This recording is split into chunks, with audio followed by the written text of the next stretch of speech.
Au lieu d'acheter un jouet, seriez-vous prêt à le louer? Alors d'une part, pour que vos enfants ne s'ennuient pas, ça c'est sûr, mais surtout dans une logique écologique. C'est tout le sujet de cette deuxième partie. Avec vous, Morgane Longo, vous nous avez rejoint, vous êtes la cofondatrice de Libellou, un site de location de jouets. Alors c'est vrai que selon l'ADEME, un enfant utiliserait un jouet seulement en moyenne 8 mois, alors que la durée de vie d'un jouet, c'est à peu près 15 ans. Vous avez créé donc Libellou. En partant de ce constat, vous proposez un abonnement aux familles. Comment ça fonctionne ? Alors, comment ça fonctionne? C'est que c'est très simple. On a un service pour les familles, un petit peu à la Netflix. Vous avez votre abonnement à partir de 19,99 € par mois. Vous sélectionnez les jeux, vous les recevez proches de chez vous, vous les utilisez le temps que vous souhaitez et quand vous voulez, vous les échangez pour des nouveaux. L'idée, c'est vraiment d'être dans l'usage et d'accompagner les parents à avoir toujours le bon jeu au bon moment pour son enfant. Un abonnement qui coûte 20 €. Hein. Jérôme Amritz. Pourquoi avoir choisi l'abonnement plutôt que la location ? Sur du one-shot, en fait, on s'était aperçu que nos clients, on avait commencé sur un modèle de one-shot, c'était une complexité pour eux de toujours arrêter, reprendre, et on est parti vraiment sur un modèle d'abonnement. Et ça, à la demande de nos clients qui nous ont demandé des formules de location, ce qui était derrière formule de location, c'était de l'abonnement. Alors, vous avez un catalogue de 1500 références quand même. Vous fournissez auprès de marques, une dizaine de marques à peu près. Pourquoi pas auprès d'enseignes de jouets ? On a King Jouet en plateau, on en profite. Alors aujourd'hui, en effet, on a un modèle qu'on a construit en collaboration avec des fabricants de jouets. Aujourd'hui, sur Libellou, vous trouvez 30 marques de jouets différentes, dont 13 fabricants partenaires avec qui on a construit un modèle économique qui leur apporte un revenu récurrent. Donc, on les accompagne dans la mise en place d'une économie circulaire, d'un premier point.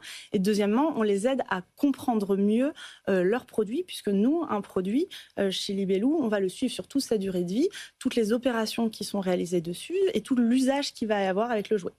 Prenons l'exemple, est-ce que sur un camion, c'est toujours la roue gauche du camion qui casse ? Ça, les fabricants partenaires, ils ont besoin de mieux comprendre aussi comment ça se passe dans les familles. Et donc ça, c'est des points de collaboration avec les fabricants.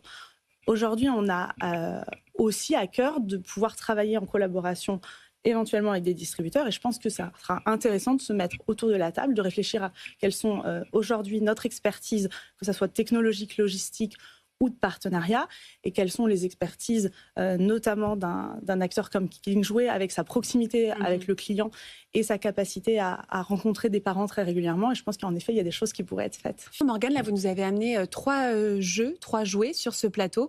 Est-ce que vous pouvez nous en parler ? Ce sont des jouets qui ont déjà qui sont passés entre les mains d'une vingtaine de familles. En général, votre moyenne, c'est 30 familles. Exactement. Donc, comme on vous le disait, on a une part de technologie assez importante qui nous permet de pouvoir avoir une traçabilité au numéro unique sur chaque jeu. Et on a constaté sur les jeux que l'on met en location qu'on a une moyenne de cycles, à peu près 30 cycles, donc 30 familles différentes vont pouvoir utiliser un produit. Et on voit que sur la majorité des produits, les produits sont en capacité de durer. Les produits qui durent moins, et il y en a, c'est aussi de notre responsabilité de faire remonter ça aux fabricants et donc de pouvoir échanger avec eux pour les conduire à aller sur des produits qui sont de plus en plus durables, puisqu'ils seront in fine de plus en plus rentables pour eux également.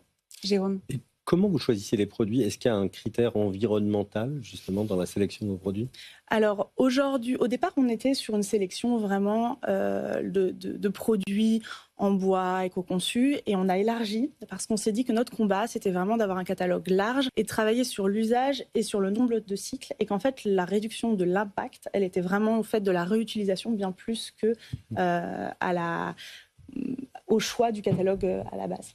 Alors on le sait, chaque année, 150 000 tonnes de jouets sont mis sur le marché en France, des jeux majoritairement composés de plastique et importés d'Asie pour la grande partie. Ici, ça pose aussi la question du transport et des allers-retours entre les familles. Comment est-ce que vous gérez la livraison ? Alors aujourd'hui, on s'appuie sur des entreprises dont c'est le métier, notamment on travaille avec Mondial Relais, qui va livrer à proximité.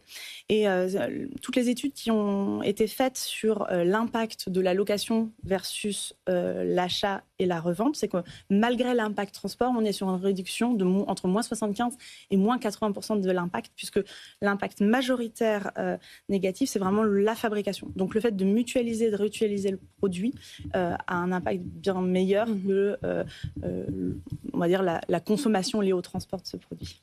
Morgane, j'avais une dernière question très rapidement. Quand un enfant, par exemple, ne veut pas se séparer d'un jouet, comment est-ce qu'on fait dans ce cas-là ? Et Inversement aussi, si on casse un jouet, qu'est-ce qui se passe? Alors c'est une très bonne On a des question. pénalités. Il faut savoir que la peur que l'enfant ne renvoie pas le jouet, c'est une peur d'adulte. Quand on interroge nos clients, en fait, les enfants trouvent que c'est super, ils déposent un jouet et il y en a un autre qui arrive. Donc, ça règle 90% des problèmes, sachant qu'on a une option d'achat. Si vraiment il y a un coup de cœur sur un jeu, vous pouvez l'acheter.